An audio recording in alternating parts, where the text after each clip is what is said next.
patuloy na advokasya ng makataong serbisyo at malasakit sa kapwa, matagumpay na sa katuparan ng Regional Mobile Force Battalion 2 sa pamumuno ni Police Colonel Victor P. Pagulayan ang isang malawakang medical mission at outreach program sa Barangay Agaman Sur, Baggao, Cagayan noong ika-26 ng Setyembre taong kasalukuyan.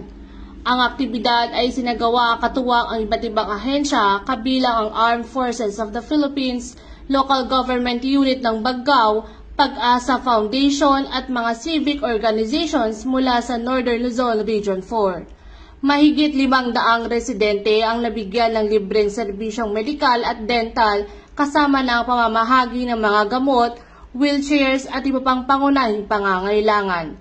Tampok din ang feeding program at pamimigay ng food packs na pinangunahan ni Ginoong Florante Bailon.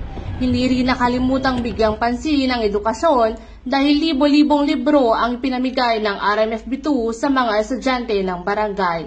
Patunay ng malasakit sa kinabukasan ng kabataang Pilipino.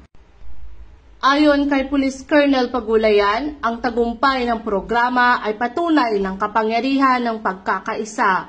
Sa tulong ng iba't ibang sektor, muling naipadama sa mga taga-Baggao na ang gobyerno at mga katuwang nitong organisasyon ay hindi nakakalimot sa kanilang pangangailangan. Mula dito sa Lambak ng Cagayan, ako ang iyong PNN correspondent, Patrolwoman Janet Balad, alagad ng batas, taga-taguyod ng Balitang Pulis.